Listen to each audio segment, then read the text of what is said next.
Assalomu alaykum kanalimiz kuzatuvchilari. Sizlar bilan Yuksaklik sari kanali. Bugun biz sovuq urush nima ekanligi va tarixda har doim ham eslanmaydigan, biroq chuqur iz qoldirgan insonlar haqida gaplashib o'tamiz. Ular butun insoniyatni yadro urushidan qutqarib qolgan va dunyo hozirgacha mavjud bo'lishiga sababchi bo'lishgan. Undan oldin Sovetlarda yadro qurolining yaratilishi va sovuq urushning boshlanishi haqida biroz gaplashamiz. 1945-yil AQSh Yaponiyaga qarshi yadro qurolini ishlatdi. Bu voqeadan butun dunyo xabardor bo'ldi va bu o'z navbatida Sovet ittifoqiga ham ma'lum edi. Sovetlar shuni bilar ediki, AQSh yadro quroliga egalik qilsa, bir kun jahonda hukmronlik qiluvchi sifatida da'vo qiladi va unga qarshi chiqadigan har qanday kuchni yo'q qila oladi. Bundan xavfsiragan ruslar bu turdagi qurolni darhol o'zlari ham yaratishi kerak edi. Shu sababli 1940-yillarning boshlarida Sovet atom loyihasi, ruscha Atomniy proyekt SSR nomi bilan maxfiy harbiy ilmiy dastur boshlab yuborildi. Bu loyiha Sovet ittifoqining AQSh bilan strategik kuch muvozanatini saqlab qolishidagi eng muhim qadamlardan biri bo'ldi. Loyihaga ilmiy direktor etib mashhur fizik Igor Kurchatov tayinlandi. Agar yodingizda bo'lsa, AQShda Robert Oppenheimer ushbu lavozimga saylangan edi. Bu haqida kanalimizda alohida video mavjud va ko'rishni tavsiya qilaman. Igor Kurchatov Sovet ittifoqidagi yadro fizikasi sohasining asoschisi sanaladi va keyinchalik Sovet atom bombasining otasi deb e'tirof etilgan. Kurchatovning rahbarligida fiziklar guruhi yadro bo'linishi jarayoni asosida atom bombasi ishlab chiqishga kirishdi. Loyihani siyosiy va tashkiliy jihatdan nazorat qilish esa NKVD, keyinchalik KGB rahbari Lavrentiy Beriya zimmasiga yuklatilgan edi. Yadro quroli ustidagi ishlar sir saqlangan joylarda olib borildi. Arzamas 16, hozirgi Sarov shaharchasi maxsus bunyod etilib, bu yerda bomba ishlab chiqish bo'yicha asosiy tajriba va hisob-kitoblar bajarilgan. Qurolni sinash va uni portlatish jarayoni esa Qozog'istondagi Semipalatinsk poligonida amalga oshirildi. Nihoyat 1949-yil 29-avgust kuni Sovet ittifoqi o'zining birinchi atom bombasini muvaffaqiyatli sinovdan o'tkazdi. Bu bomba AQShning 1945-yildagi atom quroliga o'xshash tarzda yaratilgan bo'lib, RDS-1 deb nomlangan. Shu bilan Sovet ittifoqi dunyoda AQShdan keyin yadro quroliga ega bo'lgan ikkinchi davlatga aylandi. Do'stlar, jahondagi bu ikki yirik davlat o'rtasidagi raqobat dunyoda sovuq urushning boshlanishiga olib keldi. Sovuq urush bu tarixda qanday atama? Qisqacha qilib tushuntiraman. Bu dunyoda yetakchi davlatlarning bir-biri bilan qurollanish poygasi, ya'ni gegemon davlatlar harbiy va siyosiy salohiyati bilan bir-biridan o'zib ketishga harakat qiladi. Sovuq urush rasman e'lon qilinmagan bo'lsa-da, tarixchilar bu global siyosiy qarama-qarshilik davrini 1947-yildan boshlangan deb hisoblashadi. Siyosiy raqobat AQShning NATO tashkilotining tuzilishi bilan jiddiylashadi. G'arbiy demokratik davlatlar Sovet ittifoqining kengayib borayotgan ta'siridan xavotir ola boshlashdi. Bu xavfga qarshi chora sifatida 1949-yil 4-aprel kuni Shimoliy Atlantika shartnomasi tashkiloti, ya'ni NATO tashkil etildi. Uning asosiy maqsadi a'zolarni har qanday tashqi hujumdan himoya qilish va harbiy hamkorlikni ta'minlash edi. NATOga dastlab AQSh, Kanada, Buyuk Britaniya, Fransiya, Italiya, Belgiya, Niderlandiya, Lyuksemburg, Norvegiya, Daniya, Islandiya va Portugaliya a'zo bo'lishdi. Bu tashkilot tez orada G'arbiy Yevropaning asosiy harbiy kuchiga aylandi.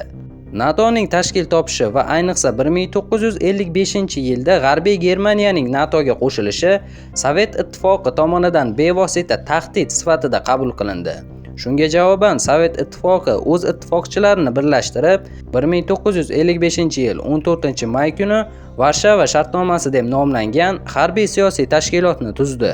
Bu tashkilotga SSR bilan bir qatorda Polsha, Chexoslovakiya, Vengriya, GDR, ya'ni Sharqiy Germaniya, Ruminiya, Bolgariya va Albaniya a'zo bo'lishdi. Varshava shartnomasi NATOga qarshi muvozanat sifatida faoliyat yuritdi. Ikki tashkilot o'rtasidagi raqobat va ziddiyatlar sovuq urush davrining asosiy belgilari bo'lib qoldi. Har ikki ittifoq o'z hududida harbiy mashg'ulotlar, qurol-yarog' poygasi va siyosiy bosimlar orqali global ta'sir doirasini kengaytirishga harakat qildi. Sovuq urush haqida qisqacha ma'lumotga ega bo'ldik. Endilikda insoniyat oldida yadro urushi degan xavf turgan edi. Sovuq urushning bunga qanday aloqasi bor desangiz, aynan ushbu hodisa yadro urushining boshlanib ketishiga bir necha bor tahdid soldi. Ammo baxtimizga unday bo'lmadi. 1991-yilgacha 3 marotaba yadro urushi boshlanib ketish xavfi sodir bo'ldi. Keling, ularni ketma-ketlikda ko'rib chiqamiz. Birinchi holat Kuba raketa inqirozi. 1962-yilning oktyabr oyida insoniyat tarixidagi eng xavfli siyosiy inqirozlardan biri Kuba raketa inqirozi yuz berdi. Bu voqea AQSh va Sovet ittifoqi o'rtasida yadro urushi boshlanishiga juda yaqin holat bo'lgan. 1959-yilda Kubada Fidel Castro boshchiligida inqilob sodir bo'ldi va u AQShga qarshi siyosat yurita boshladi va asta-sekin Sovet ittifoqining yaqin ittifoqchisiga aylandi. 1962-yilning yozida SSR rahbari Nikita Xrushchev AQShning yadro quroli bilan bevosita tahdid ostida qoldirish maqsadida Kubaga maxfiy ravishda yadro raketalarini joylashtirishga qaror qildi.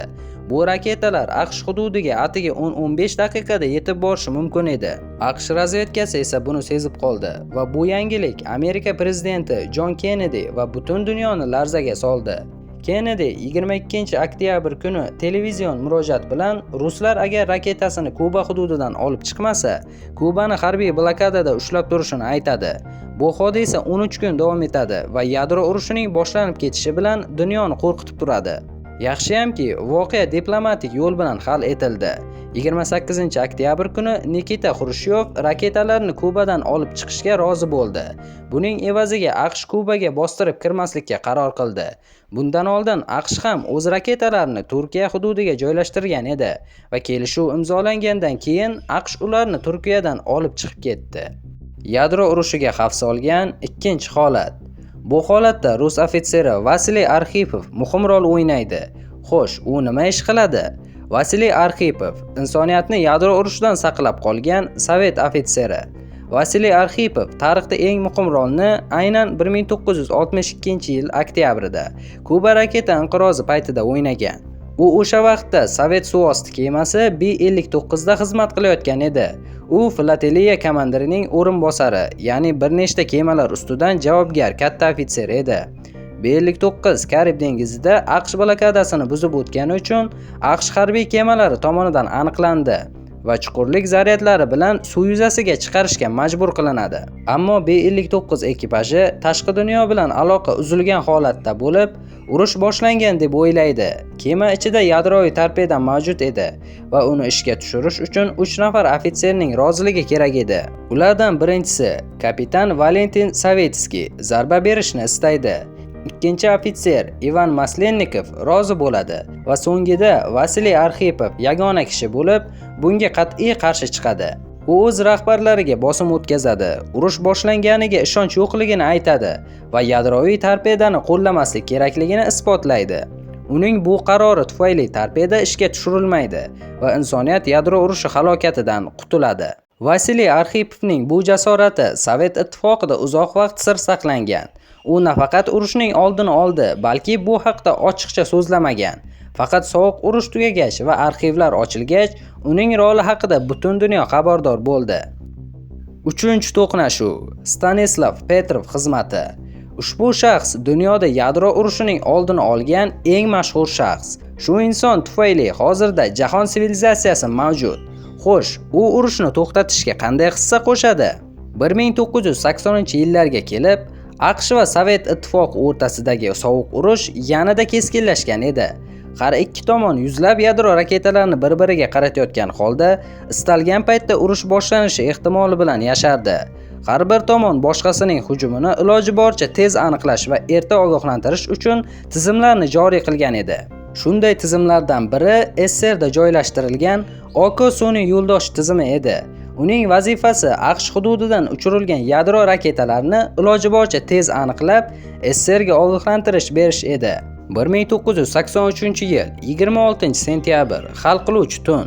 Stanislav Petrov 1983-yil 26-sentyabr kuni Moskvaga yaqin joylashgan Serpuxov 15 nomli maxfiy komanda markazida navbatchi edi.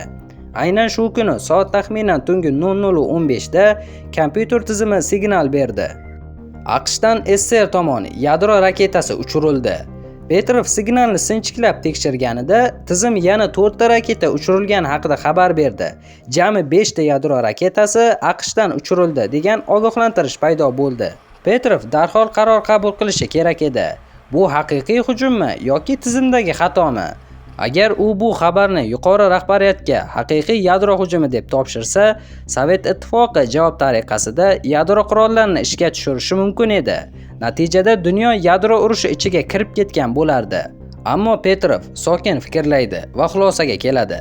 Faqat 5 ta raketa bu haqiqiy urush uchun juda kam. Boshqa radar tizimlarida hech qanday raketa aniqlanmagan. AQSh yadro urushini bir nechta raketa bilan emas, yuzlab yadro raketalari bilan boshlashi kerak edi.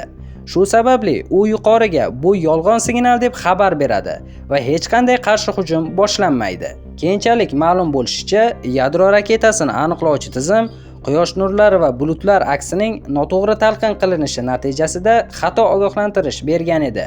Petrov o'sha kechasi mantiq, hushyorlik va sabr bilan yondashmagan bo'lsa edi, ehtimol Sovet ittifoqi hujumga javoban yadro urushini boshlagan bo'lardi. Xulosamiz shuki, urush millatlar uchun dahshatli hodisa. Ayniqsa yadro urushi insoniyat sivilizatsiyasiga yakun yasaydi. Shunday xavfli urushning oldini olgan insonlar esa tarixda sir tutilgan, biroq keyinchalik ularning jasoratlari hammaga ayon bo'lgan. 2013-yil Peter Antony tomonidan The Man Who Saved the World nomli hujjatli film yaratiladi. Ushbu film Stanislav Petrovning xotirasiga bag'ishlangan. Do'stlar, agar siz videodan kerakli bilimlar olgan bo'lsangiz, biz maqsadimizga erishdik va mehnatimizni qadrlash uchun like tugmasini bosishni va obuna bo'lishni unutmang. Keyingi videolarda ko'rishguncha sog' salomat bo'ling.